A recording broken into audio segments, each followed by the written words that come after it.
We have a very interesting segment right now. We have Ashwini Agarwal, founder and partner at Demeter Advisors, and we're joined by his daughter, Antara Agarwal.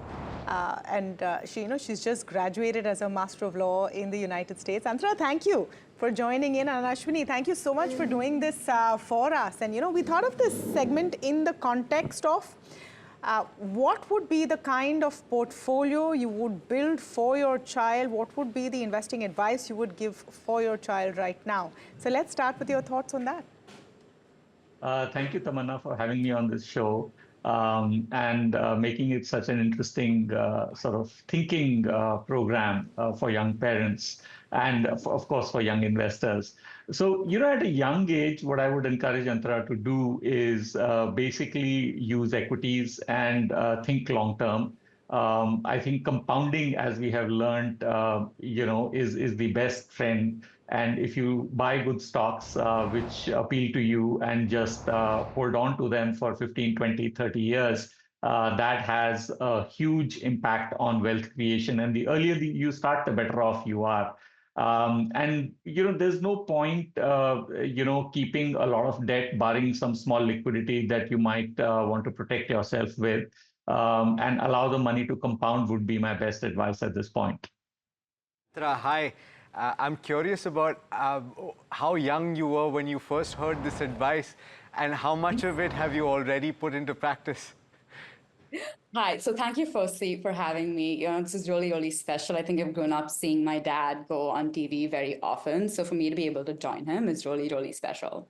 He's been telling me stories, I think, since I've grown up. But I remember one of the first things he told me about investing is to invest in products that you believe in, products that you use every day, and things that you think the world needs. And his favorite story to tell me is, when Apple was just starting out, I remember my dad was a big fan. He came back with the iPod, the brick iPod that we used to have.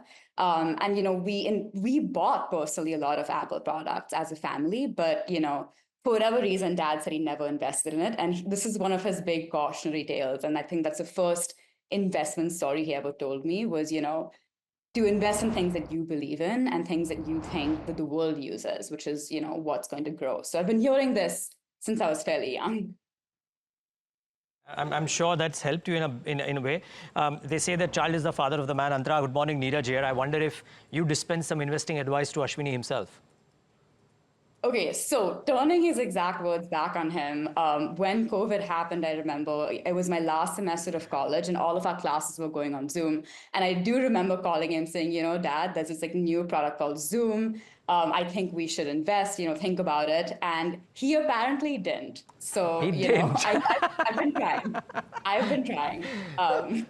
So, the beauty about that advice is that, Antara, that Ashwini could tell you that, okay, I missed it at the first instance, but I'm glad I didn't, because look at Zoom prices right now. But Ashwini, great of you to get Antara as well. And here's the deal. I mean, what we're trying to understand is that one is that advice that you give to your next of kin at any given point of time, but two, about timeless advice or timeless investments that you do for your next of kin, independent of the fact that Antara might tell you that I don't need your money, but I'm sure as a dad, you do that, right? So how do you think about investments when you do them from the perspective of what you would bequeath, Antara?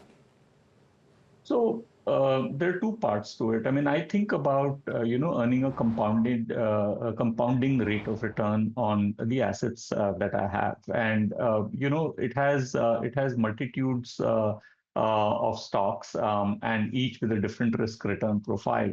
But the core of the portfolio for the longest time has been stocks which have been held for the long term. A lot of them have been consumer stocks. So very early in our careers, my wife used to work for Johnson & Johnson. And, she said, I'm interested in buying this consumer stock. So we bought Britannia, we bought Pidilite, we bought ITC, we bought Levers. I'm talking about late 90s, mid to late 90s. Obviously, the money that we had was very little back then. But, these stocks have multiplied over a period of time and are, worth a lot of money. So the thing is to find consistent compounders. I mean, this term has been used a lot in recent past, and some of it doesn't kind of appeal to me. But I think there are businesses that do really well. So, one of the core positions I have, and not recommending it to anybody out here, to any of your viewers, is NSE. I was fortunate enough to buy shares of privately listed NSE a while ago. And I think, these are businesses that you just buy and you just sit on them, and they compound over a period of time, and they keep delivering because, it's a market leader, it's a serious mode, generates oodles of cash. Valuations, looking at valuations and pressing the trigger on them can be a mistake. Yeah. Antara, my question's for you. And once again, it's so refreshing to hear this kind of a conversation for us, and I'm sure for our viewers as well. Do you sometimes wonder that you are in such an uncertain world, and you are a young person in such an uncertain world trying to figure out a plan for the future? What is that one big question you have and you'd like to ask your dad right now? Oh, that's a good question. I think this sort of relates to his long-term strategy that he was talking about, just a minute ago. But I think when you're facing, right, an uncertain world, how do you find those long-term stocks that you think will weather the storm of whatever uncertainties are happening and that will really pay out in the long run? I mean, what does the process look like? Ashwini? Well, it's easy. Go up the quality curve, reduce the leverage. Your portfolio should not have leverage if you can help it, but reduce the amount of leverage that your portfolio companies have. So avoid people that have a lot of debt. Look for businesses that have the signs of longevity, and have the stomach to ride out a 30% drawdown on your portfolio. Those are the three things I'd say. Oh, wow. But I have a question, Ashwini. So these are stocks that you hold intergeneration, and you'd like to transfer them. But sometimes, and we've seen a lot of companies fall by the wayside over the years. Sometimes those stories don't work, and patience is not enough. So how do you weed that out?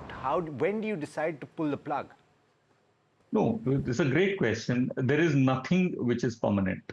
Okay, so you look at your stocks pretty much every day, every quarter, every year, and if you feel that the business is going through a shift and the business is being challenged in ways that the long-term wealth creation will not survive, then you change your view. So tobacco is a great example, right? While younger people continue to smoke, the incidence of smoking is coming down. It is well recognized as a health hazard now. And I think to expect that these companies will continue to be cash generators for years to come can be fallacious at this point. So you have to judge. Nothing is permanent. I don't think I want to say that there are intergenerational stocks. I think there's an intergeneration portfolio, and some of those stocks are long-term stocks, but you need to keep an eye on them. Okay. Ashwini, before we wrap up though, and one question on whether you believe the current market context would only give Antara an opportunity to move from fixed income to direct stocks at some point of time, or is the market or the world too volatile currently? What's your current market view? Well, there's always an opportunity to invest. I'm an optimist. I've been close to 100% invested most of my life. And my belief is that you always find ideas to invest in. I think in her context, as she's just starting out, her financial savings are quite small, and therefore they are, invested in some income yielding type of assets. But over a period of time, I do hope that some of this will move into equities. In the US in particular, I think the economic environment is quite challenging. So I'm waiting to see when that kind of starts to reflect in stock prices. And at that point in time, I'm hoping I'll be able to give Antara a nudge and she'll listen to me. Well, that is an ongoing, tussle which goes beyond Father's Day. But says a mother, huh? Oh, yeah, absolutely. But thank you so much, Ashwini and Antara. This has been an absolute pleasure.